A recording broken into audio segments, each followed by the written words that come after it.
Hello, everyone. We have finally made it to Ultimatum Season 3 finale/reunion. So let's go ahead and catch up with everybody and see who's still together and who's broken up and maybe who talked to each other outside of this space. I'm very curious to see what's been happening. I assume it's been a year, which is usually how these shows do it, is they take a year between the final episode we see and the reunion. So it'll be interesting to also see how people look different. I was fed nothing but lies from the man that claimed to love me so deeply for 3 years. Oh man, we're coming out the gate so aggressive. Oh my gosh, if JR was cheating, I'll be shook because he talked about it so much. But what does she mean he lied to her?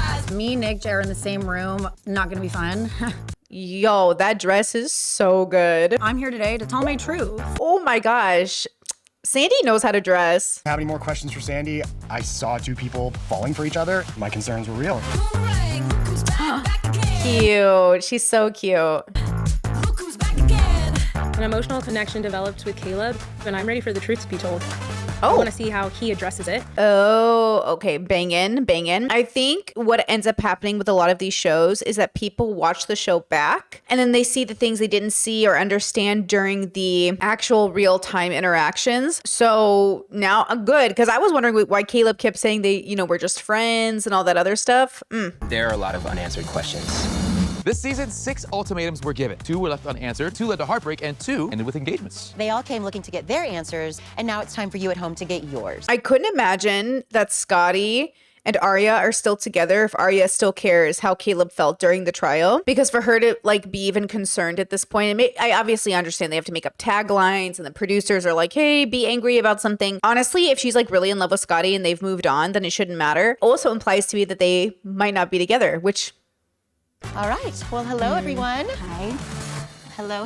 Hi. Good to see you all. And by the looks on your faces, we have a lot of catching up to do. And hopefully, no one runs away before it's over this time. Let's go ahead and get started with Mariah and Caleb. It has been a year, and I'm assuming, seeing the ring, you guys are still engaged. Yes. Yeah. Still happily engaged. Yes. Yeah. What adventures have you guys been up to this past year? We did a road trip up the West Coast, multiple Nice. stops. Oh, I've done that. I've done that trip so many times in my life. Solo camping with family, absolute recommend.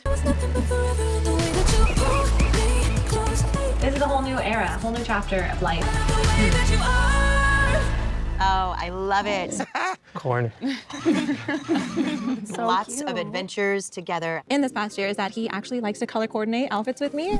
And I didn't realize that for the longest time. And then I noticed every now and then he'd peek around the corner and what are you doing? I will say color coordinating with couples. I've seen some relationships where it's really, really toxic and some relationships where it's really, really cute. It's just good that both my partner and I love the wear color black. So we just have a lot of black clothing.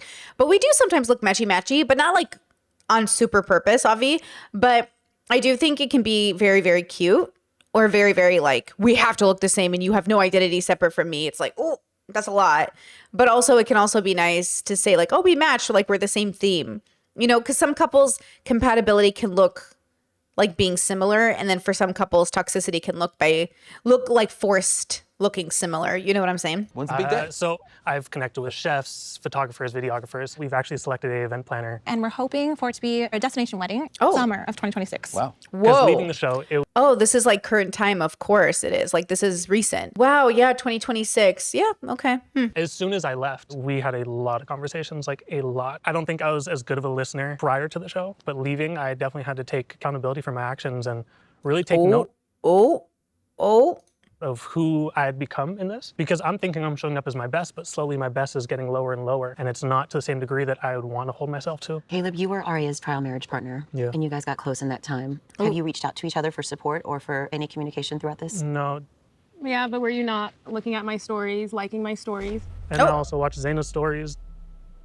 For a whole week and a half and and I looked at Zaina's. liking. You're out here lurking on my page, liking my stuff. Oh. And then you blocked me. And You're then not blocked. Yes. And then I was unblocked. I don't believe you at all. Okay. I think you're capping right now. What's happening? Giving off mixed signals if you're engaged and happy. The way you guys act sometimes. There's no way Scotty and Aria are together right now. There's no way this is an engaged woman. Is this her left hand? No, this is her right hand. I don't think she's engaged right now to Scotty. She's not acting engaged. She's acting like a single woman who's upset. Obviously, wouldn't they all be on each other's social media at some point? Wouldn't there be some lurking? And wouldn't there be some liking of posts? But I get it could send mixed signals maybe. Okay, let's see. Times to me is fake. throughout the process, I feel like you guys were not genuine and gave Mariah, wait, let me finish. I don't know if you also told Mariah the truth about stuff. I don't know. But Mariah, even in our experience, you're out here calling him every night. Every night. You guys are talking on the phone for 2 hours in the bathroom. To me, it looks like you don't trust him. I don't know if maybe that has changed, but I don't feel like it was genuine. Pourquoi? Wait, so Nick was bombarding Sandy.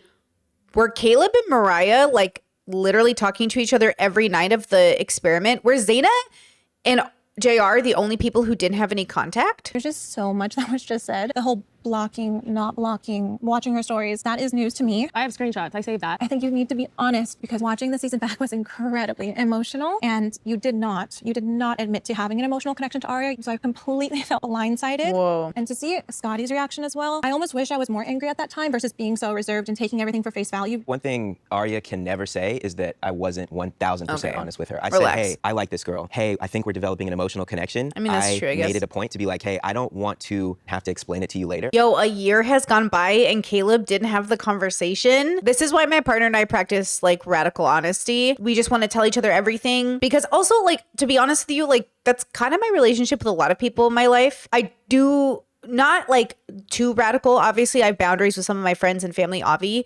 But with my partner, it feels like if I'm going to be so honest and transparent with my siblings, of course, I'm going to be even more transparent with my partner because I'm doing life with them. They are an extension of me. My siblings aren't an extension of me. Like, but my partner is, like, we are an extension of each other. So it feels weird not to tell me what's going on. That's kind of how another way you can look at it. I can't believe Caleb didn't tell Mariah. What Mariah was wanting was validation of what she was feeling. Because it kind of hurt me to watch because I know that some of the things that maybe you were dismissing for her, Aria told me the truth about. We all have to take accountability in this experience. First and foremost, I knew what I was getting into. I'm adult, I'm mature, I can handle any conversation, even if it's a hard truth. We're in our trial marriage, you dismiss me. And then a year, this past year, I'm wanting to communicate and still you didn't admit to anything. You just, it's a friendship, it was platonic, Mariah, trust me, blah, blah, blah. And then I'm watching it and I'm like, are you f***ing kidding me, Caleb? I don't know what's going on. It's upsetting and it really hurt me. I cannot express.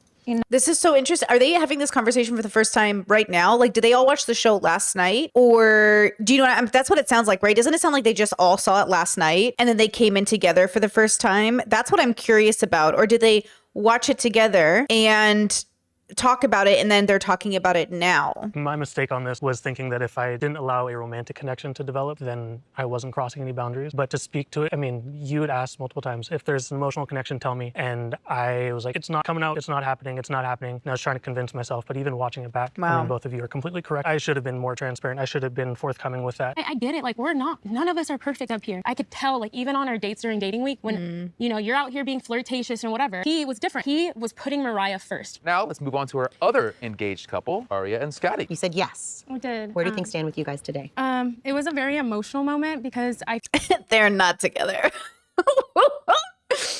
Praise be. I feel like with Scotty and I really didn't get reassurance in the relationship before coming into the experience. So to get that everything I've ever wanted, that I wanted him to say in those 3 years of us being together, I did act in emotion. I did, but we're not engaged anymore. And I know it's painful and I know it's really hard, but this is so much better. I get it. I know I'm not trying to be callous about people's breakups. I think all breakups suck. Even when you break up with an abusive person, you feel a lot of pain. You mourn through it. It's really, really hard. Every breakup is a hard breakup, but I'm relieved for her. I'm relieved for her kids. I'm relieved for her future. I'm relieved for when she's 99 years old, I'm relieved for her. I realized I made a mistake pretty fast after. I just was like, hey, everything is just too fast. I get that we did this and I'm sorry. Can we start over? Can we do a foundational thing? Can we live together? And he was very understanding. And I appreciated that so much. So we did end up moving in together. Wow. Unfortunately, it didn't pan out. And I just feel like our biggest issue continued to go on. And it's just the way that we have conflict. To back up really quickly, Aria, you said yes because you had heard all of the things that you wanted to hear from Scotty in the last few years of you dating, but that you realized very quickly that you made a mistake. When did you break off the engagement? A day later. A day later? Wow, I'm so proud of her. Wow, I'm so proud of her. That's amazing. That's really amazing, actually. Let's see if Scotty corrects her.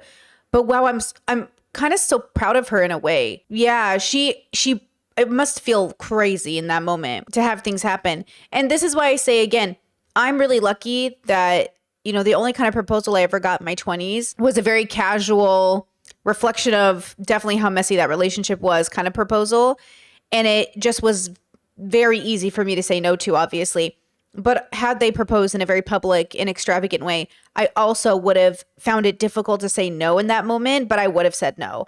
Or at least I would have said no the day later. Because that's the problem, is like sometimes I think public proposals are pressure proposals, even though a lot of people like them, and that's great. For me, I always made it clear I don't want a public proposal. I just feel so private and intimate to say to this person, like, will you spend our life together? Like, will you spend life with me? And so it just feels very inappropriate, I think, to spring it on somebody. But I will say that, you know, if you're confident and you know for a fact your partner wants a public proposal and they're definitely on board and they want to say yes, then sure, go ahead and do it. But I'm sure she must have felt some sort of pressure. That must have been so difficult. The cameras are on her, the pressure's there, you know, that must have felt pretty intense. But I'm really proud that she said no right away. I mean, basically the next day. That's really great. It just was happening too fast. We started to being like, oh, tell your family, call your family. And I didn't want to. Maybe you can talk a little bit if you want to, but I don't feel like it was bad in the beginning. We were actually moving towards something that I wanted and I thought he wanted, but we started to go back into our old ways and he agreed and he was like, yeah, we're gonna do couples therapy. I do not want to feel like I'm nagging you all the time. And I felt like I was nagging him for a whole year. And I don't know if you thought I was bluffing, but I give him an ultimatum. I said, if we don't do therapy, I'm done. I'm done. And he thought, I don't know if he thought I was joking, but I wasn't joking. And so, yeah, I'm not trying to hurt you anymore, but you don't love me the way I want to be loved. I think there's obviously issues with Scotty. Like fundamental trauma-based issues where he has got to go to therapy. Minus that, let's say it's a different couple.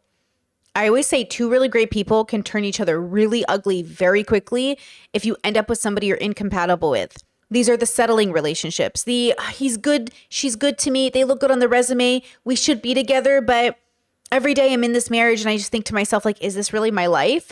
Like, that is a version of a reality that a lot of people settle for, hence the divorce rate, right? Let's be real. Hence the cheating rate. Come on, let's be honest, right? Aria, I feel very relatable to this, where in a lot of I only had a few major relationships in my 20s, but one of my relationships in particular, I got that feedback where it's like, you're always on my back. You're always like nagging me. It took me a really long time to realize that feedback wasn't a personality flaw in me, because I know I don't nag people. It's not a part of my personality. But I also know that I set strict standards and I have an expectation of those standards being met. And even though I'm very lenient and I take a very long time, you know, I give people a lot of time to fix problems, I still expect you to meet the standard. And it was eventually when that person wouldn't meet the standard that it was clear to me, like, we're not going to do life together, right? Like, I need to do life with somebody. I don't want to feel like the only person in this relationship or the only person who cares or the only person who's moving the relationship forward. Like, I don't want to feel like your mom, but I also don't want to have to be your mom because you can't figure out like how to manage stuff. Like, I don't want to be the person who gets taken advantage of. Like, I don't want to be the person who feels like my partner is a threat to me or my money or my life or my anything. I want to feel like my partner is my safe space. Like, I can come home to my safe space, my home, and my partner is a part of that safe space. And I think with partners like Scotty or even my past partners, I didn't feel safe coming home to them. And I think that's a different level of incompatibility. There's incompatible where you feel safe coming home to them, but you don't want to. And then there's, I don't feel safe coming home to you. You feel like dangerous to me. And that's the level Scotty gives me. I think so. I've never had a partner with Scotty's personality type, but I've had partners that were, I mean, for all, like, it doesn't even matter to talk about their category differences, but it was the fact that we felt unsafe coming home to them. And then they turn it around on us and they're like, you're nagging. But like, you're not doing the basics that have got to get done to be an adult. You know, there's some leeway in our youth to give people a chance to figure it out. But as I got older and my partners didn't get better, I realized like, oh, I don't want to be 45 in a toxic relationship, you know? And I'm really lucky that I found my high compatibility partner. I'm really glad that we both did the work when we didn't know each other to be good people for each other now. I'm really lucky that we're both very open to therapy. That's another thing. Scotty, not being open to therapy, not surprising, but he obviously needs it so much. And that was actually one of my dating questions. And I highly recommend you ask it when you're dating somebody. How do you feel about therapy? And if that person isn't a big fan of therapy, I would raise that as a yellow flag. Because if you date somebody who's like, therapy's not for me, that's kind of like saying like, the gym's not for me. The doctor isn't for me. It's like, okay, you can't be with somebody, unless you also think doctors are silly and therapy is silly and medicine is silly. Like if you also think that, fine. But like, you know what I mean? You gotta be, and the fact that they needed couples counseling before they were even married, huge red flag. There's nothing wrong with couples counseling, but needing it, at this stage in the relationship is just like, what is going on? You can go to therapy and couples counseling without things technically being wrong. You can just go for support and validation or help. There are therapists who help you with careers. There are therapists who help you with trauma. There are therapists who help you with so much in life. But obviously, Scotty not wanting to go is such a big sign, right? So let's see what he says to that. But I do obviously believe Aria right now. I feel like when I got down on one knee and proposed to Aria, I made a mistake. But the mistake wasn't proposing to her. I think it was telling her all of that in that moment and knowing that there's a slight chance like that she could make an emotional decision. I just wanted to show her after how excruciating the experience. No. I made a mistake in that moment. I overpromised to Aria and couldn't fulfill that promise to her, thus letting her down and repeating a cycle we had gone through for the last 3 years of our relationship. And I failed as a man. I failed as a partner. I failed as an adult in that moment by overpromising to my partner something I could not fulfill, leading to the end of this relationship. See how hard that was? See how easy that was? But no, Scotty has to say, I made a mistake because I thought Aria might actually make a decision on emotion. You overpromised. This is why I don't like dating and the way that we've taught people how to date. We've told people to overpromise and then we get disappointed. And that's what kept happening in all my relationships.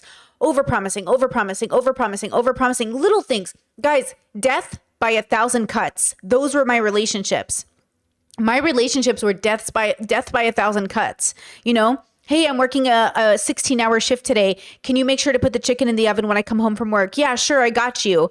Come home, he's been playing video games all day. He hasn't done anything, and the chicken isn't made, and I just finished a long shift, and I'm paying our rent, and I'm exhausted, and I have no partner, no one to rely on, no one to, it was like death by 1,000 little cuts. Like, hey, can you do laundry? I'm like working another shift and I really need clothes. And it's like, yeah, I got you. And then it's not done. Or like, hey, can you run to the store? Or like, hey, can you check the mailbox before they lock it? Like, I really need this item for work tonight. I need to come home and film after my 12-hour shift. And then you'd come home and they'd be like, oh, I checked, but it wasn't there. Except I know that was a lie because they were too embarrassed to admit, or they just didn't want to deal with it, or they didn't want me to nag them. Like, they're the ones promising, yes, I can do this. And then when they don't, you're the nag for calling it out. And that was me learning that like, this wasn't just a person who was neglectful of themselves. This was a person who was going to neglect me and therefore our whole relationship. And I just kept thinking, if I got my partner's therapy, if I got them what they needed, they would be better, until I realized like they have to want therapy.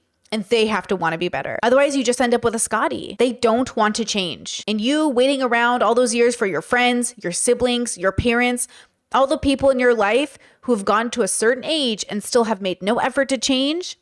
At the end of the day, that's their journey. And you do not have to be with them on it. You can let them go. I'm always going to love her and I'm always going to be there for her. If you're going to be there for her, then why didn't you show up in the relationship? Going to therapy, I think the problem was it just wasn't on her time. And I feel like because it was... A year later, you want to do it. Literally, we had a whole year. So I just feel like you're giving off a lot of excuses and you're not taking accountability, which is the thing that I feel like is the hardest thing for you to take. And just say, I'm sorry for taking so long. But I always have to ask you. Girl. Oh, girl. See? Accountability is so important. Please don't settle in your relationships, y'all. Please don't settle. Having a partner you can look to and trust them when they say things is everything. Trusting your partner is everything. It's a team. Just like on a sports team, I know we're really gay here, so we might, get lost in this, but you have to trust your buddy's got your back. You have to trust, like in the military, you got to trust someone has your back. And if that trust isn't there, you're not going to be able to move with confidence. Aria is like having a really crushing moment about trust right now. She can't trust Scotty And so, of course, like many of us, we start to doubt ourselves. Can we even trust ourselves if we chose a Scotty? You can learn to trust yourself by learning from this and gaining the tool you needed, the wisdom you needed from making this mistake. It wasn't a mistake to fall in love. It wasn't a mistake to believe their lies. It wasn't a mistake to hope for the best. But the universe is sending you a lesson to learn that you can't save people. You can't force people to be good. And you have to like believe people when they tell you who they are. And then you have to be a person who never dates a Scotty again. You got to eventually be a person who never dates a Scotty again. To ask you to say sorry to me, I have to ask and ask, and I'm tired of it. Okay, well, I'm sorry for not doing that sooner. I feel like there's so much context missing. Like there was so many things that happened in our relationship from the time that... Are you going to tell them, or are you just going to say there's so many things? Oh. I don't think it's my place to tell. What? Did you want to tell us, Aria? So a lot of hard things happened. Like my grandma passed away, and she's like my best friend. So that was really hard, and I ended up having a miscarriage. Oh.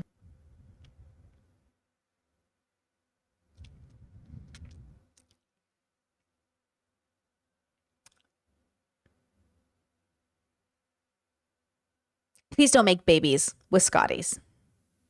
You will ruin that baby's life. And a Scotty will make your life hell in divorce court forever.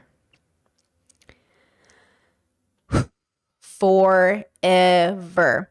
You know how men are always so afraid of the women taking them to divorce court? They're talking about the category of Scotties that are women. There is a small group of people in the world, Scotties and women like Scotty, who will make your divorce court miserable. And I don't think it's a majority of divorcees or people in relationships. I don't think it's a majority of parents. I think it's a small group who make a reputation for everybody, and they're horrible. Regardless of gender, they're just some people that are so petty, they'll use your kids as an emotional fodder to keep the toxicity going. And I guarantee you Scotty's one of those people. I guarantee you he's one of those people. So That's really hard. I'm really sorry Aria went through all of that. a lot of emotionally, like, I'm not just giving up on the relationship because I don't care. It's because I'm tired. I'm emotionally exhausted. And he's not there. He's not on a team with her. She's all alone. And Scotty isn't getting it. You abandoned this woman while calling her the love of your life. He wasn't there for her. Can I say something, Aria? Thank you for opening up on something extremely vulnerable between your grandmother and your miscarriage. And I know that that probably wasn't extremely easy for you. No, and I don't want him to think that I just gave up. Like, the way I feel like you like depict me is like... And the worst part is, like, people really think like they're at fault for their miscarriages. Guys, we're little animals evolved on a planet. We're gonna miscarry. It's a natural part of our life. It's how we make babies. It's how our babies work. Like, we're little biological creatures. You're not at fault for your miscarriage. You would have to be doing something very bad for the health of your fetus to not, you know, and then the health of the fetus, regardless if you're doing everything right, just sometimes doesn't make it. You didn't lose the baby. The baby was like, it's not my time. And it went to baby heaven. It's like, it's not personal. It's nature. You're not like deficient. You're not like a bad person. You're just having a biological experience. I just gave up on you. I didn't just give up. I got tired. I just feel like I tried so hard. Like everything that Aria wanted me to do, I did. I believe Scotty thinks he tried hard. I just have to say this with all of my heart. It's not enough. You can try your hardest and it's not enough. Because some of y'all's hardest, the bar is in hell. Okay? The bar is in hell. And it's just not good enough. With peace and love, with peace and love. I moved back to San Francisco, even though I didn't want to. I got us an apartment. You did try. You did. And I'm not saying that. Boo-hoo. I moved to a place I didn't want to because the love of my life was there. Boo-hoo. We all have to live in places we don't want to because our partners are there or because it makes sense financially or we have to do things.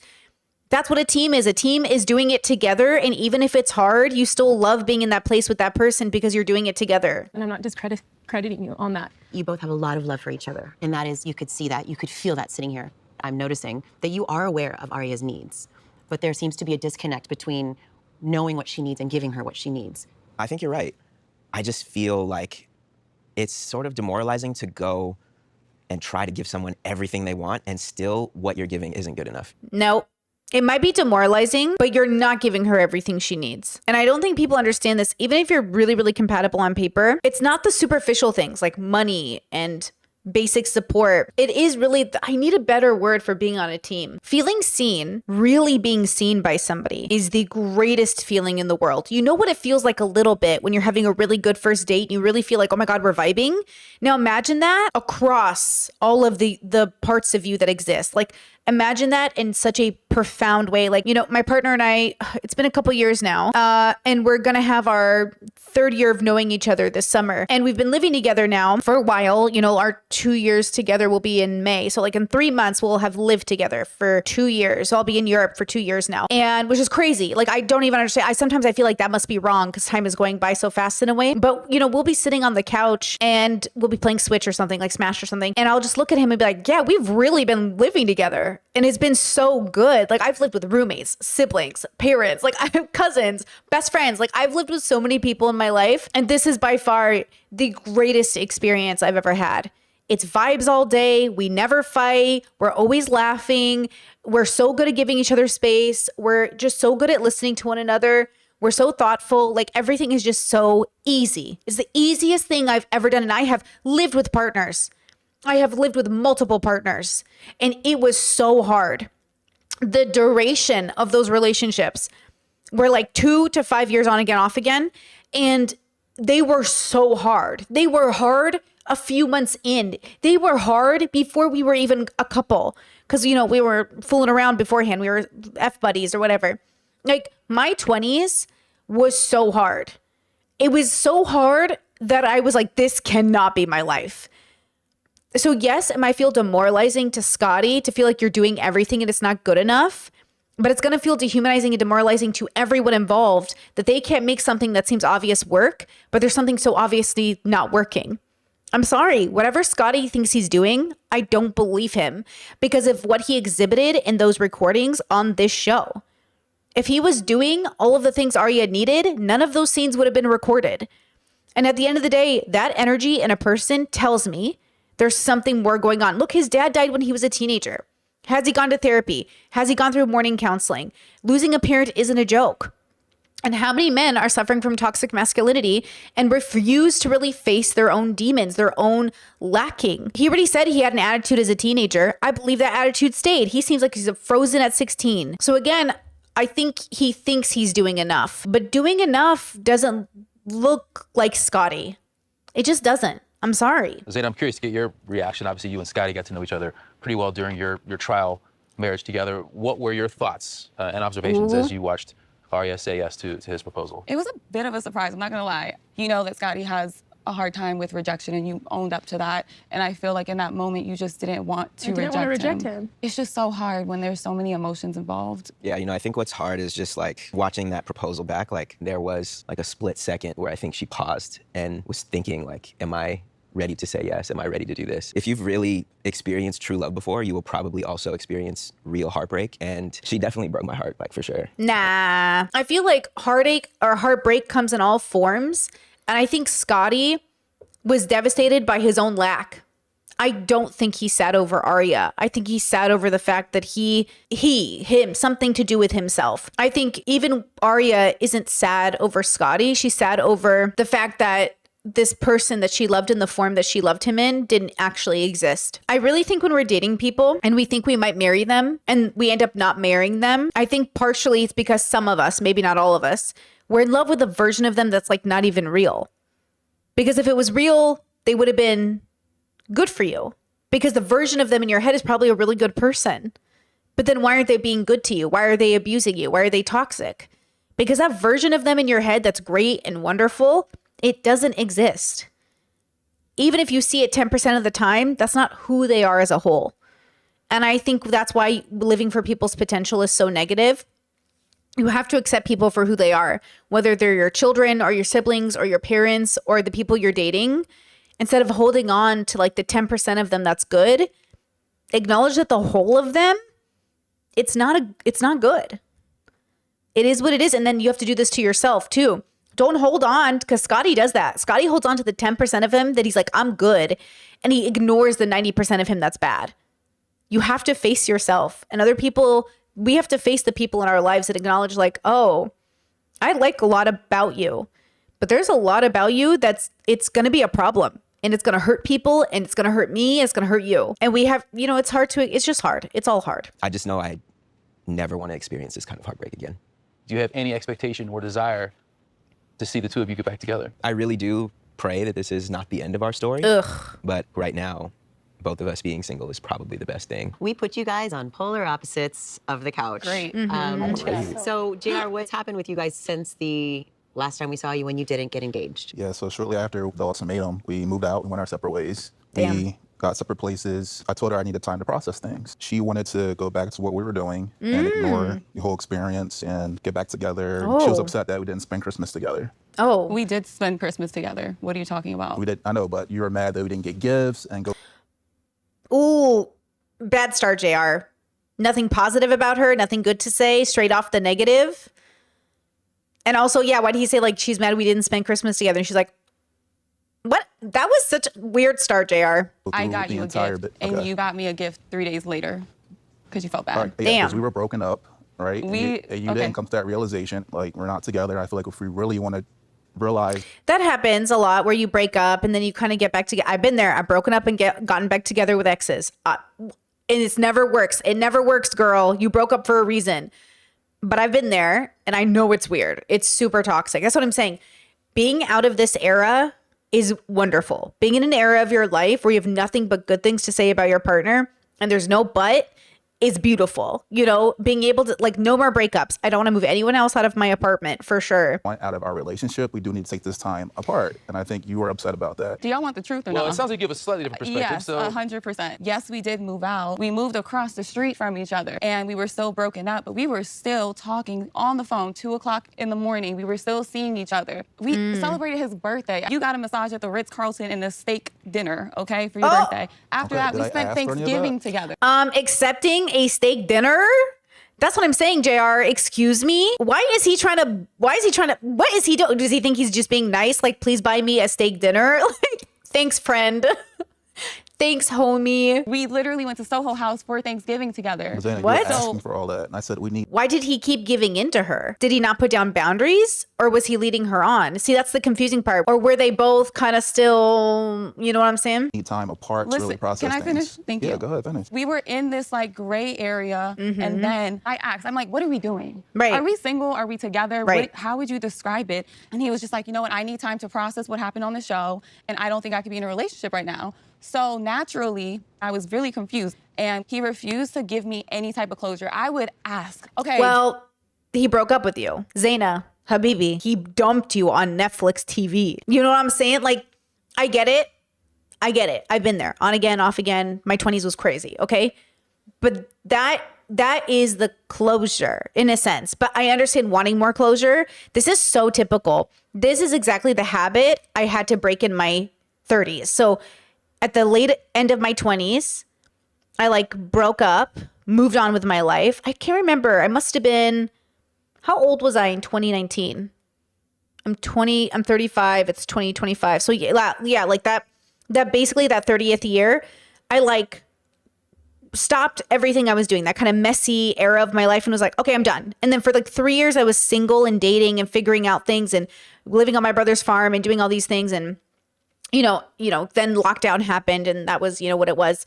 But it was and then I became a YouTuber full time and honestly, great things happened. But it was a time to not repeat those habits. So this is what I want to warn you against. If you're doing these things, you're not done with your toxic era. This will they, won't they, get back together. We're in this gray area, all toxic behavior, in my opinion. So if you are seeing yourself reflected in this, you're not through your toxic era. When I say I had to go through my toxic era and end it, it means none of this gray area, will they, won't they, none of this we're broken up, we need time to process, but we're going to be going to the Ritz-Carlton for a massage and a steak dinner. No, ma'am. No blurry lines.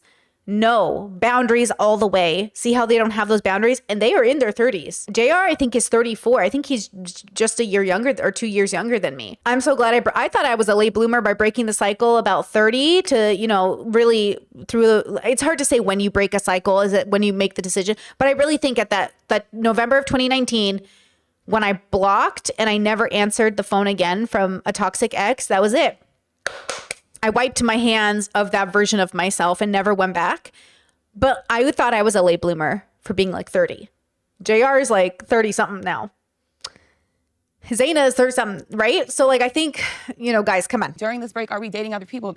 That's a valid question to ask. That is asking for clarity. That is not being controlling. That is asking for clarity. What did I say? And you kept trying to say, why are you controlling? Because you said we should not be talking to other people. During this, I want to make this clear. No. We're not talking to other people. I said this is very manipulative. No, it's not. Because at the very beginning of the year, that was pushing me further. I didn't say that was pushing me further away because you were trying to manipulate the situation. Ooh. No, this is ugly, bro. This is ugly. JR looks uglier. Not physically, but like energy wise, doesn't he? He looks different. His energy's bad, like his aura. I know, because you always take everything that I had to say and spin it in the whole JR lies, pool of lies. I was left distraught. Like, I was so confused. I just wanted some answers. And then for my birthday, he asked me if I would be open to dinner.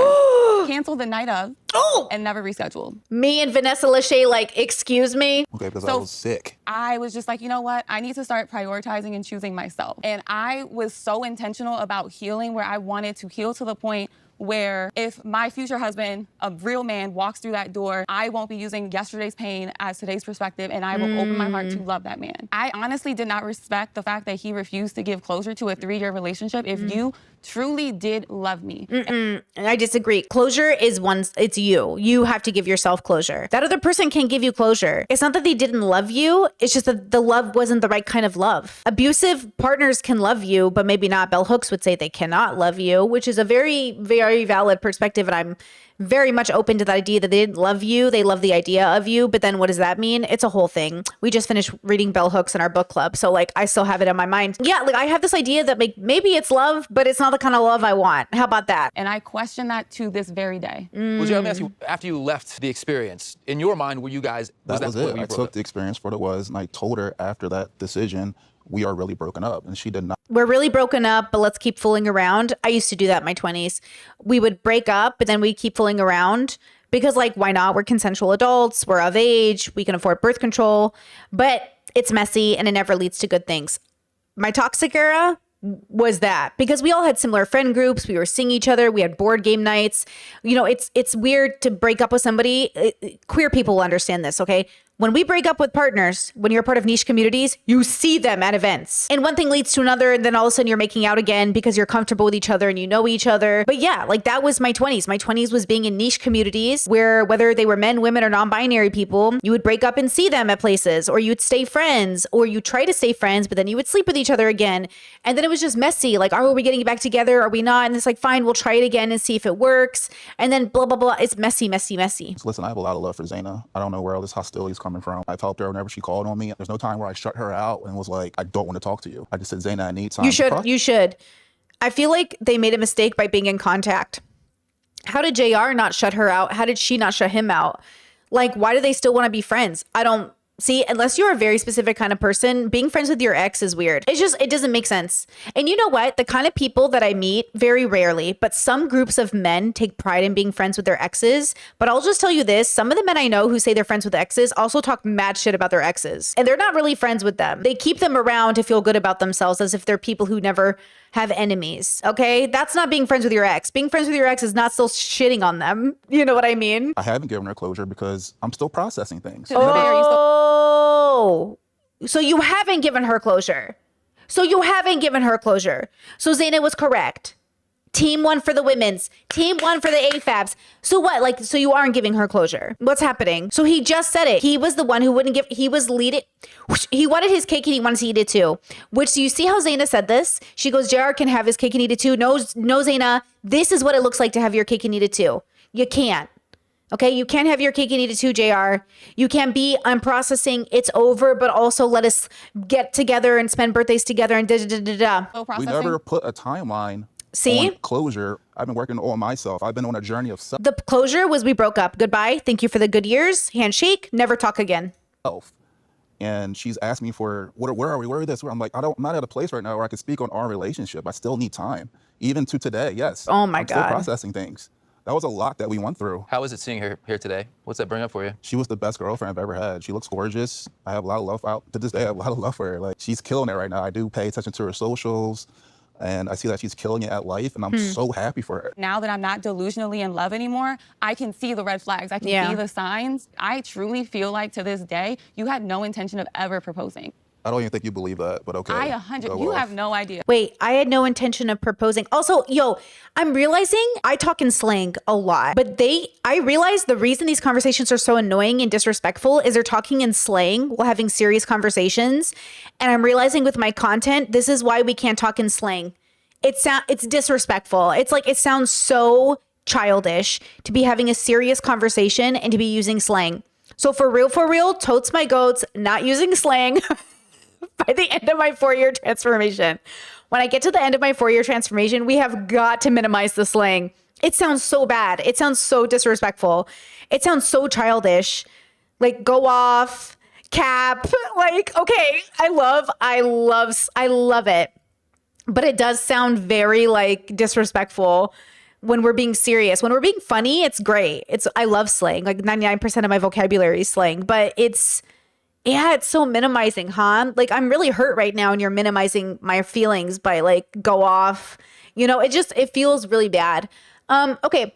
And then I don't know if he ever had intention to propose during the show, but I will say I don't think he ever had intention of proposing to Zaina, but I don't think it was ever off the table. I just don't think it was ever on the table.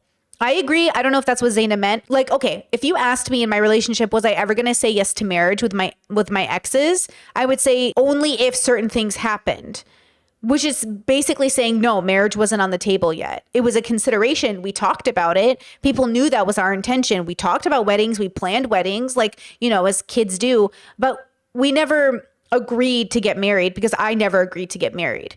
I always said, we're not ready. I can see we're not ready. And that's kind of what JR is in, but he doesn't know how to explain, like, we're obviously not ready, but he's not ready. So when he said, I didn't go to therapy for my divorce or my cheating, but I thought about it during this experiment and I'm over it, go to therapy. Go to therapy. That's what therapists are for, guys. They're literally trained in helping you deconstruct your brain, your trauma, your memories. Pick a good therapist, have a good relationship with a therapist like you would with anyone else, okay? Make sure it's the right therapist and ask them to help you deconstruct. Pull things apart, really identify them, give a name to them, put them in their proper place. I do believe he's still processing. Sounds like him and Scotty and Nick should be on an island with remote therapists so the therapists don't actually have to be in the same room as them. And y'all need to work on your problems. Yeah, I 100% believe that. Even before watching back everything, which he's so disrespectful. You're being so disrespectful. He's being so disrespectful. Go off, go off, go off. You're being so disrespectful. So you don't think I've ever loved you? I think you would check out the last year of our relationship. A day before we started the experience, I got DMs from a woman with screenshots of her and JR's conversation with him flirting with her. What? And he tried to gaslight me by saying that it was Photoshop. Even Scotty's face. Look at Scotty's face. Even Scotty's like, oh, no. Oh my God. It wasn't Photoshop. I'm not stupid. I owned up to it. Why would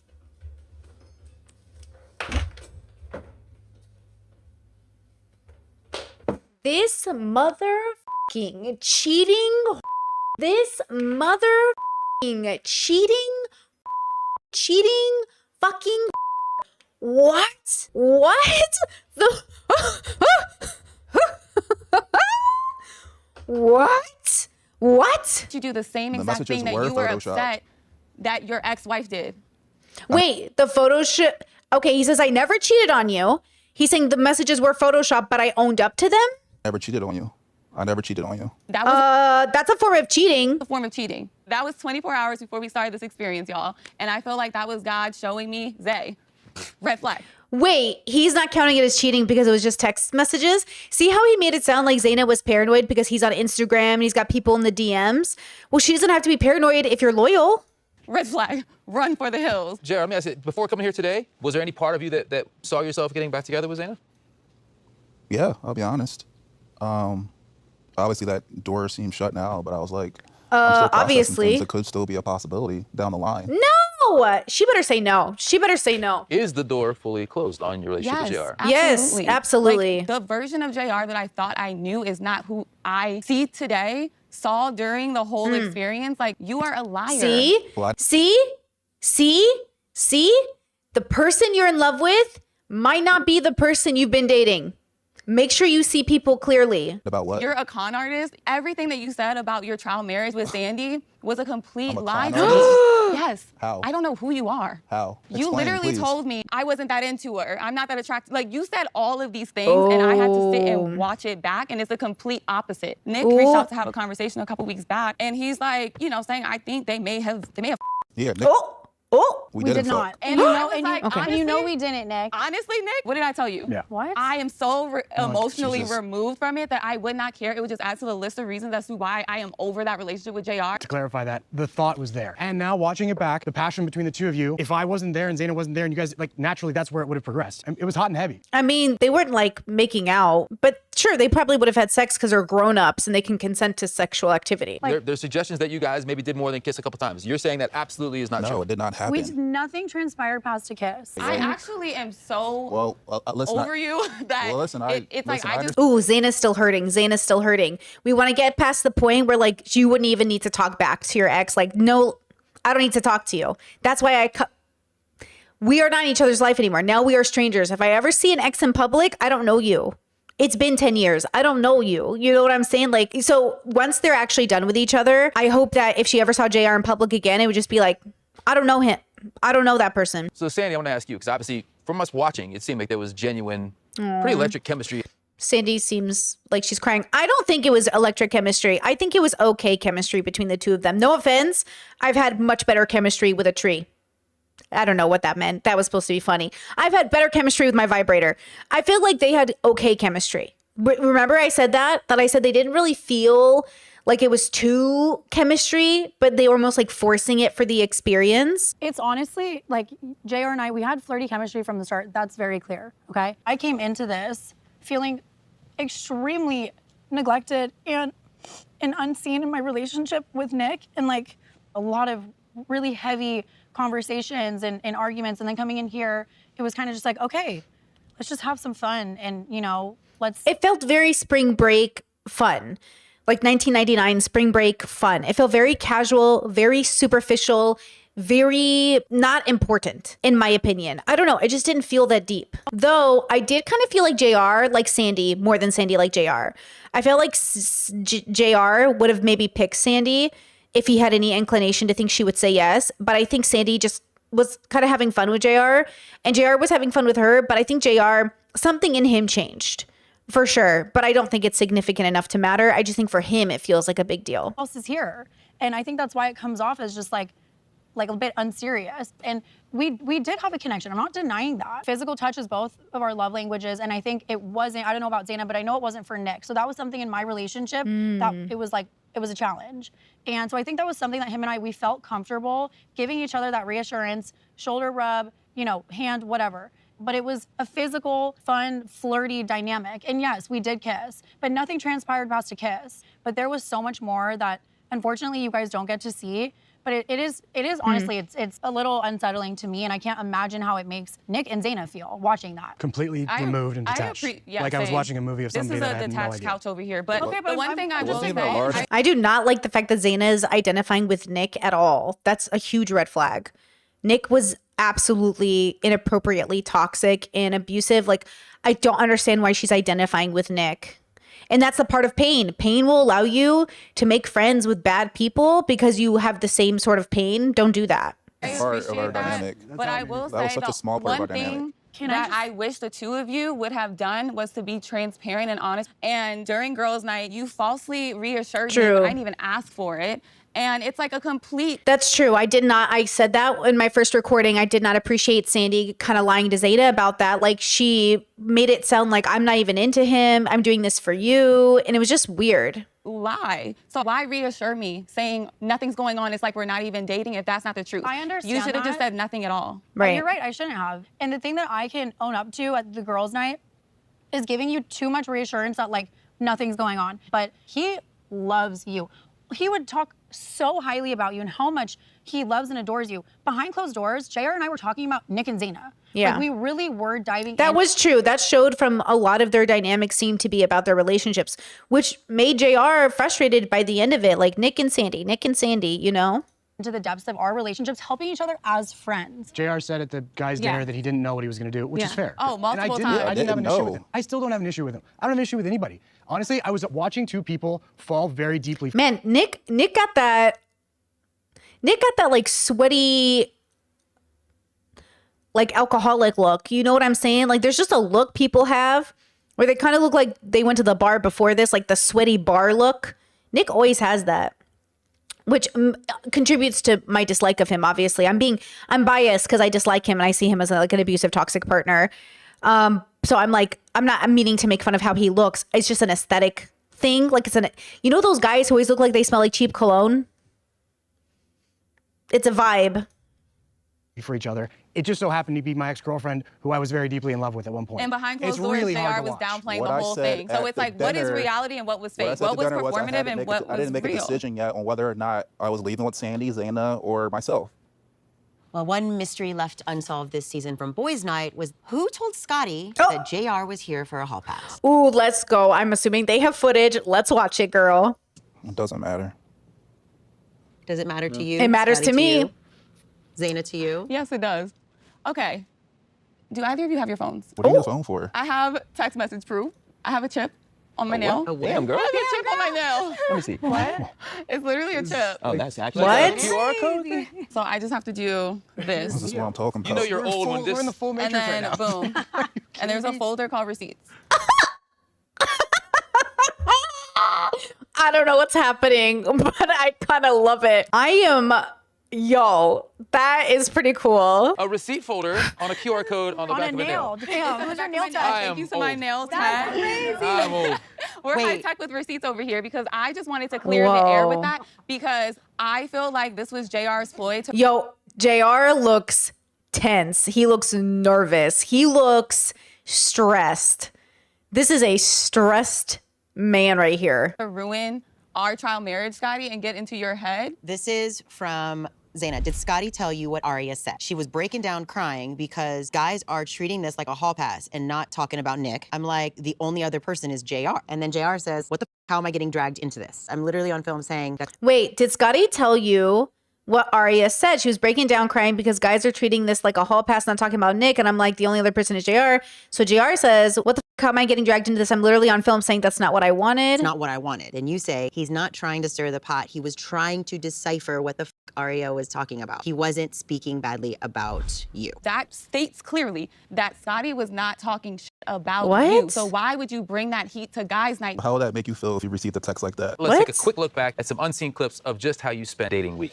I'm attracted to different people. I am open to dibbling dabbling in a different relationship. Ain't no cameras in the room, like, let's do us. I'm not seeking like out of this experience, but I do like challenges. Like, I'm okay with cuddling. I like being the little spoon and stuff like that, but I'm not gonna like have you. What if I like the foot thing? Obviously, I have a high sex drive. I like a good blowjob with the vibrator. I didn't know they went that far in these dating conversations. Ew. I can get you pregnant or something. Oh my God. To be fair, flirting is very cringe. Like, flirting is very, very cringe. This looks so much worse back, though. Have you watched other seasons though? I didn't watch none of the seasons. I like Oh. season 1 though. Like, See, I'm always curious if people watch the show before they're on it so they know what they're signing up for. And so for Micah to say he didn't watch any of the seasons is interesting. like I'll try to be on that vibe for 3 weeks. I got a whole pass. So JR is the one who put Hall Pass into the universe. Wow. Humans, bro. Humans. Oh, wow. Wow. Can we all applaud right now? Roll applaud. Wow. What do you have to say You for really yourself? got came here for a hall pass at the fact No, that no. What do you have to say to anybody thinks that? that Was is that crazy. insensitive or no? Remember when I said JR is like attractive? He's so ugly right now. I'm telling you, personality is everything. He's so ugly right now. His aura is ugly. Whoa, he looks like Scotty to me right now. Him, Scotty, and Nick, they look like twins. They look like triplets, really. I can't even tell the difference. You know, they all come from the same mom. Like, I can't believe it. You are so gross. Gross, bro. I think The thing is with you, JR, like you lead with that stuff a lot of the times, and it's funny jokes, but it's like it can obviously come off the wrong way. You know, waking up and it's like, oh, this is what a one night stand feels like. It's just little things like that. And I know that you had so much more to say, but it's just hard to like to see what's what's shown. I don't want to seem like it was one-sided either, where I was the only one that was being flirtatious, Sandy. Oh, it did come off that way. Like, I was the only one being flirtatious? For sure. I mean, It's all pretty mutual. I'm not going to. look, here's the thing. Well, I don't know. Yeah, how is it one way? I feel like everyone's being flirty in different ways, right? Because everyone's dating. All right, wait, JR, when you said I'm here on that vibe, I'm here for a hall pass. I was taken out of context. I'm not here What? for a Oh, fucking... context is your I word want of a the hall pass. cop Why would I out come here? answer of I'll the just day. break up with your ass and get a girl back in LA. Like, why? Ooh, humans? Ooh, I feel repulsed. Wow, y'all. Wow. Why would I We come should here for have a hall broken up. pass? We honestly, really should have broken up. Y'all, when I say the ultimatum saved me from making the worst decision of my life, Amen. I am so grateful for this show. This is pissing me off. Like, He is. He's getting so mad. And why are you mad? Because you won't face yourself. Now I'm questioning his divorce, to be honest. Now I'm questioning his divorce. I am. Now I'm wondering if she even cheated. Do you know what I'm saying? What if he came to this show with this whole backstory that's not even real? I don't know that that's true. You know what I mean? Like, now I don't know. Switching gears, a large part of all of your time here, you guys, was affected by two couples who decided to leave the experience early. One of those couples has decided to join us. Vanessa and Dave. Oh, it is Vanessa and Dave. Okay, let's see if they're still together. So when was the last time you saw everyone? When we left. When you left? You haven't Actually, reconnected. we've seen Mariah and Caleb since then. Vanessa, it is the burning question. Why did you decide to leave? Well, I mean, there were a lot of reasons why I decided to leave. Nick, you are probably expecting some kind of resolution or some kind of answer out of this today. And, well, you did text me 2 days ago asking, so I was curious. you're shaking your head no. No, I said I was curious if you were coming. But you said that it would help clear things up for you. I thought it would just help clear things up in general. Why is everyone so stunted? Everybody is so stunted. Everybody needs to go to therapy. Why are you so afraid of admitting that you need something? Everyone, what is wrong with these people? They're so stunted. Oh my gosh. It's literally high school with 40-year-olds. Like, Well, but you said specifically for you, so. I think it said specifically, I think it would clear things up. Yes. Okay, anyway. If Let's maybe- clear it up. Maybe for me. Sure. Sure, for me as well. So during our time together, I think that there was genuinely a friendship and somewhat of a bond in the beginning during the dating week. And then once we moved in, it felt like a light switch went off and there were just things that made me feel really uncomfortable. A lot of that didn't make it into the show, and conversations that you and I had that you actually pulled me outside or into the room where there weren't mics and cameras. And it's not my dirty laundry to air. Everyone has trauma. But the difference is I don't feel like you have accepted that you still have a lot of work to do to work through your trauma. Pourquoi? And it became very clear to me that there was just not a learning opportunity in the situation living with you. Interesting, because I said, Nick, look, the scary reality, especially when look, I'm 5'1". I'm a very short person and I'm very weak. Realistically, I'm just a very not strong human. And as much as I have an attitude, you know, at the end of the day, if somebody slightly stronger than me wants to snap my neck, they can. And it can feel very scary coming home to somebody who's so strong that they would barely have to do anything to, like, basically, you know what I'm saying? So Nick and Scotty were giving that energy. They were giving the energy that if they snapped, it was going to be over. And that's what's so scary about being in these very toxic situations, that at the end of the day, like, we are putting our lives in the hands of these people. And look, in heterosexual dynamics, and in general, women are the most unsafe at home, whether it's extended family or men they marry. At the end of the day, when you marry a partner who's so significantly like stronger than you, you are entrusting them to care for you, just like a baby and a parent. That's why as a parent, it's so shocking to like hit your kid or even spank your kid to some extent. And to all extent, I don't believe in spanking children, right? As a kid who is spanked, like, I just feel like you're the adult. You're the one with so much power. You are so strong, and you're using that strength to intimidate or scare people, or in the back of our heads, it's there regardless. And it can be awful because I've heard some men talk about how they try to shrink themselves because they know they can be intimidating. Like, they know they can be threatening by just existing. And that really sucks too. And there's a lot of racism that plays into that as well, where Black men have spoken about feeling threatening by just being in a Black body. And I think that we should talk about those things and deconstruct them. And I think we as a community have to work by setting a standard of expectation about how we talk to people, about how we engage with people, about when we get physical and when we don't get physical. Hopefully never, except in self-defense when we have to protect ourselves. So again, I can understand why, I don't know what Vanessa's alluding to, but maybe she's alluding to something like Nick felt threatening to some extent, obviously, right? There's something there.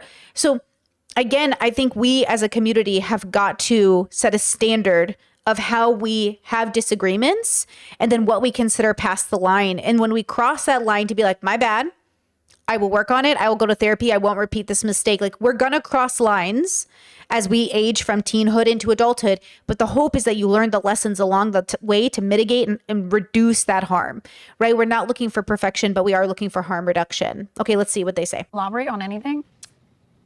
Some of it's very personal, so. Do you know what she's talking about, Nick? Yeah, absolutely. I was very affected when I found out about Sandy and JR, and I reacted very poorly. I went to a very dark state. I started drinking a lot. Vanessa was I told you he gives alcoholic vibes. No offense. Like, addiction's real. trying to be supportive. I was shutting her down. I was pretty rude, I would say. I was cold. I felt very unsafe and scared. And I know that she was trying to help, but I was trying to run away from everything at that point. There was a really easy experience in the beginning with Vanessa and I that probably created a sense of safety from me that hadn't been developed on her end yet. And I probably opened up a little too much of what was going on with me too soon. Like, that was a lot. I just felt like I did try to hold space for you really well when you were going through it. And I felt like, it was tough for me because I was going through something and I didn't really know what to do. What? You spiraled. I tried to comfort you and be a listener and just take it all in. And also I even specifically asked you, like, do you want advice? Do you want me to just be a sounding board for you and like hold space for you? Because I'm happy to do that too. And you weren't very receptive of what I was giving, even though I asked you first. You were just pretty like ugly, and I mean, that was the first day living with you. I'm very, very proud of Vanessa for getting out of that situation. I'm very happy that she walked away from it, because that must have been very hard in a sense, but I'm glad she chose to be safe. It was like I rode 15 roller coasters that day with you. I don't know anyone that would have wanted to stay in that. That's exactly like how I feel in the relationship. Like the fact that you experienced that in one day, you described it perfectly. And I could see that through watching. Then I've been back. This is what we've been going through for 2-3 years. And it's really, really difficult because you're such a beautiful person and I love you so much, but your demons get in the way and you can feel that. Wow. I mean, you even lied about things like, one of the biggest reasons why I connected with you was because you told me that you were homeschooled. As a homeschool girly myself, how dare you? Because I was homeschooled and like. I was homeschooled. What are you talking about? For one semester though, like that's so different. A year. It was a year of my life. What? Oh, okay. I was homeschooled for 15 years. And then I went to public school for like 2. Okay. My whole life was basically homeschooling. I guess you could say, oh my gosh, I was homeschooled for a year. But you know what I mean? Like, I didn't go to public school my whole life. I have no idea what it's like to be in public school as a elementary student, a middle school student. I understand why you left, and I'm sorry I for that day that I made you feel uncomfortable. You discounting us having genuine conversations and connecting about stuff that we both had like a lot of fears around. This is, okay, I think this might be an autistic thing as well, because I don't think anyone else would consider that a lie. But I think as an autistic person myself, and I think Vanessa's autistic maybe, when people say, this is why I hate when people say like, oh my God, like, I also love this thing you love, but they mean they saw it one time. And I mean, I saw it 15 times in theaters. Like, it's like when I'm trying to give a good example. Like when you say like, oh, I love philosophy. Like, I love philosophy. And someone's like, oh my God, I love philosophy too. And I'm like, oh, great. What podcast do you listen to? Or like, what books do you read? And they're like, oh, I just mean I like talking about things. I'm like, oh, okay. Like, that's cool too. But like, okay, I thought we were bonding, but that's fine.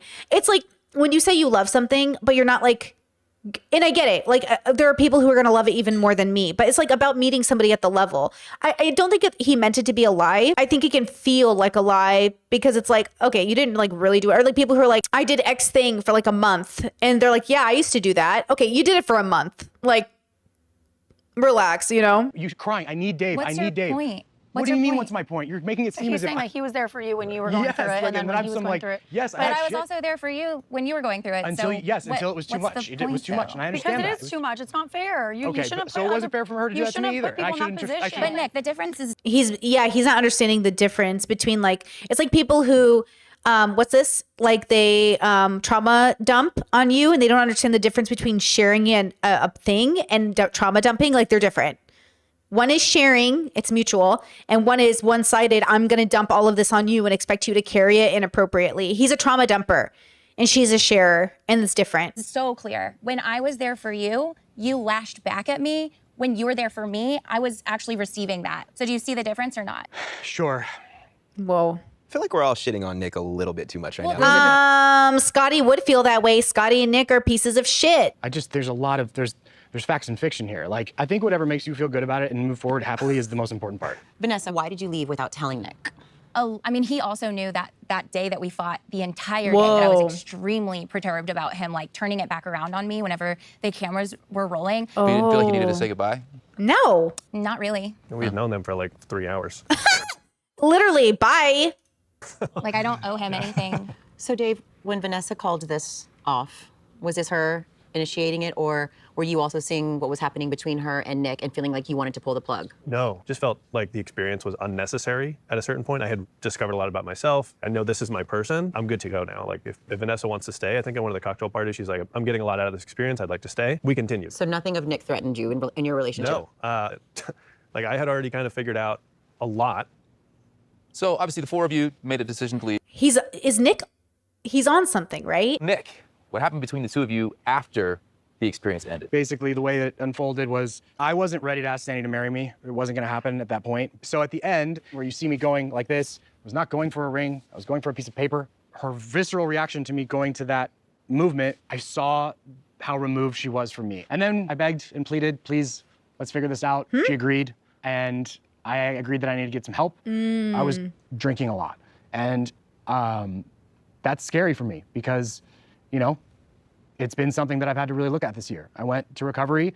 Wow. Sandy took me there. Okay. And then she decided a week into that she didn't want to do that, and she went on a trip, and she's been pretty much tripping ever since. Yeah, it's hard. It's hard. I mean, I've never dated somebody with an addiction that I know of. So like, I don't know what that could be like. It must be very difficult. Obviously, I've seen really successful couples, like couples who've been sober for like 25 years, who are addicts. Like I've seen really like one of my favorite couples that I love and respect so much are in their like, you know, their 60s, 70s now. And they're both AA sponsors. They both work in recovery, and they both are volunteer in recovery. And then they've been together for many, many years, and they had both a very rough past, but really made something of themselves, really turned their whole life around, really great people. So like, I know some really amazing addicts, but I also know some really struggling people that I've never dated, but you know, family, friends, stuff like that. And it's difficult. It's really hard. And I think it's the combination of the addiction plus the personality type. Like Nick's personality type, his introspection level plus an addiction would be very hard. Right? I think there are so many introspective addicts in the world, and I think those are the people who really make an amazing difference for themselves. But I just think like without the introspection on top of a disease, like that's so hard. Pretty accurate. Like we broke up at the end, at the ultimatum day. I didn't go through all of this to just stay in a relationship afterwards. It was either like an engagement or a breakup. I have so much love for Nick. We have a very, very special, deep connection, and love is not the problem. It's just we're looking at this in terms of a life partner. And going through this process, I saw a lot of things where it showed me that he's not the right life partner for me, and vice versa. Right. I mean, I was sad, I was sick, I was using alcohol to try to numb myself. I was self-medicating. I was frustrated with being in an experience where I felt unseen. I was continuously trying to get in between them. I felt abandoned. I felt unloved. I felt scared. I don't like his language. I do think the way he talks is, even though they're I statements that feel very like victimizing without the earning. Like all of his wounds are self-inflicted. And because they're self-inflicted, it feels weird. Like they didn't have to come on the show. He could have been present in their relationship prior. All of his wounds are self-inflicted. Look, when your wounds are self-inflicted, you can't play victim. Victims are victims because it's not self-inflicted, right? You can be a victim of yourself, and that's what that is, right? But like when someone's a victim, you know what I mean? Like somebody did something to them, something happened to them. And when you victimize yourself, it's you doing something to yourself. So like he's doing this thing where he hurts himself and everybody around, and then he feels like the victim, and it's just inappropriate. Unhealthy, very toxic. And I think Sandy should end their friendship if they're still friends, and she should move on. At the end of the day, with peace and love. Even if he didn't have an addiction, he'd have something else going on. I feel like the addiction came after. He's implying it came after, but I'm not sure if Vanessa's implying it actually existed before. But was he always an alcoholic, or did the alcoholism start after the experiment or during it? Was he always having these problems in the relationship? Because it sounds like the alcohol came after the show, which means he still had his bad attitude. And Sandy, I don't want him to guilt Sandy into staying into his life because now he's addicted to alcohol. Do you know what I mean? I don't want him to say, I'm an alcoholic. I can't believe you're going to leave me. I'm addicted. I can't believe you're going to leave me. Like, I don't want him to ruin his life more to give Sandy more of an obligation to stay and fix him. I watch it back and I don't have the same attachment now because I just don't, and we've been through so much hell, but like, I still love you and I would have wanted you to have an honest experience, and I'm sorry that I f***ed it up for you in whatever way. Well, we saw you go over to the apartment. That was very hard to watch for everybody, and I'm sure to relive it, but were there other times that Nick was trying to infiltrate you? That was also one of the hardest days in my life. And guess what? It didn't stop after. He said it was the hardest day of my life. It was so hard for me. I really hope she has no more contact with this man. And this goes for family, siblings, parents. Listen to me. People who get worse to force you into feeling obligated to stay in their life, that's not good. That is a manipulation tactic. For people to deliberately get worse so you'll have to take care of them, cut those people out, bros. With peace and love, even inner circle, open but with boundaries. I'm open, but with boundaries. The show either. It wasn't just that day or that week. It's been the last year. I'm really exhausted with my relationship with Nick. That did impact the way that I was kind of showing up with JR. Trust me, I wish I could have let you guys just go. How do you think it would have changed their dynamic, you think? I think they probably would have, been able to be less fearful of following a clear, honest connection with each other. I think I got in the way. Literally no. We haven't spoken, seen each other, nothing. No DMs. No DMs. Outside of like literally checking in when Like this maybe- first ended. maybe the first week outside when of it being first like, hey, ended, how are you? and How I about even happy told you. holidays, And I happy told New you Year? about that. Yeah. So So Sandy why would reached you say out. no contact? Okay, so maybe it's like a little bit of autistic when people are like, no, I haven't contacted them. Just like, didn't you say happy holidays? It's true. Any form of contact is staying in contact. This is why I say cut people out. Because as harsh as it sounds, if you don't cut people out and you say happy holidays, you're keeping them in your life. I totally get it. Because in some bubbles, not saying happy holidays is like being bitter, but saying happy holidays is also keeping communication open. So as much as you guys might hear me on stream say like cut them out, and you're like, why? It's exactly for this reason. Because keeping the door open, saying happy holidays as civil as it feels, as like, oh, good neighborly as it feels, it can just be inappropriate, and it can ruin, your life with somebody, right? In a sense, like it can ruin you from moving on. So I can see Zaina's perspective in that regard, because it can feel like a lie. And I can also see the regular society perspective of being like, yeah, you said happy holidays. Like that's not staying in touch. That's just saying hi, but cut them out. Nick, you may have heard Mariah tell Sandy she didn't think that you were husband material. What did you think hearing that? Yeah, I mean, you got to be careful when you fall in love with an artist. Like, Toxic artist syndrome. I'm an artist. I abuse my partners to make great art. Oh, I'm Johnny Depp. You know what I mean? This is a trash human. it's going to be a different lifestyle than most. And like where my passion and creativity comes from, I definitely would not be a good husband to most people. But but I will be a phenomenal husband to the right person. No. You know who he is? Do you remember the last season of Sex and the City when she dates the artist? That's him. I'm an artist. I thought you understood I'm an artist. No. Trash. I will be a phenomenal husband to the right person. No. Are you seeing anyone right now, Nick? Yes. Oh my God, girl, run away. Who is dating Nick? You see, you warn people. He's literally on television being the most trash human ever in existence. What a little trash human. And yet somebody out there's like, I want to date Nick. So at some point, you're trash yourself. Come on, let's be for real. What centered, healthy human with a loving spirit is going to date Nick? JR, you good? You seeing anybody? You living life? I'm good. Like I said, I have taken this time to do some journeying for myself, and I've gotten therapy. I'm working on some demons that I have in the past. I'm not dating Okay, he did use the word therapy. anyone. I haven't dated since the experiment, and just He looks so grumpy. Maybe therapy's making him grumpy because he's at the hard part of it. Or maybe he's just like not willing to see. But yeah, he looks really angry. Like negative. Like not active anger, slow volcano anger. Like he doesn't seem outwardly anger. He's like, it's a steaming anger. Nick too, Scotty too. They all look angry. Zaina, how about you, girl? How you doing? Seeing anybody? I'm not seeing anyone. I've been going out on dates, exploring. I truly, truly took the time to prioritize healing. But outside of that, I've been thriving. I've been happy. I actually froze my eggs earlier this year. So I know I talked about it on the show, and that's something that I was excited to do for myself for my 33rd birthday.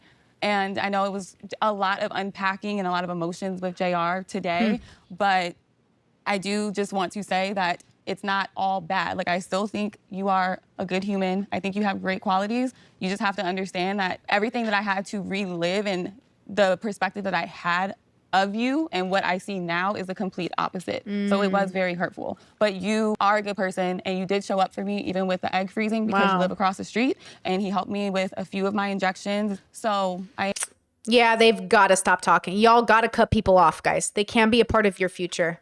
I'm very thankful That's what's so hurtful about what you said. It's like I would do anything for you. Totally get that. And look, at the end of the day, I think the ultimatum was beneficial for you guys because you realized, A, how much you love these people. You've been together for years. You are a good person. There is good in all of us. You're just not good together. Here's to love. All right, you guys. Well, there it is, girls. We did it. And then, of course, Love is Blind is starting tomorrow. So very exciting stuff. I am grateful this season is over. What an opportunity we have to really see what not to be.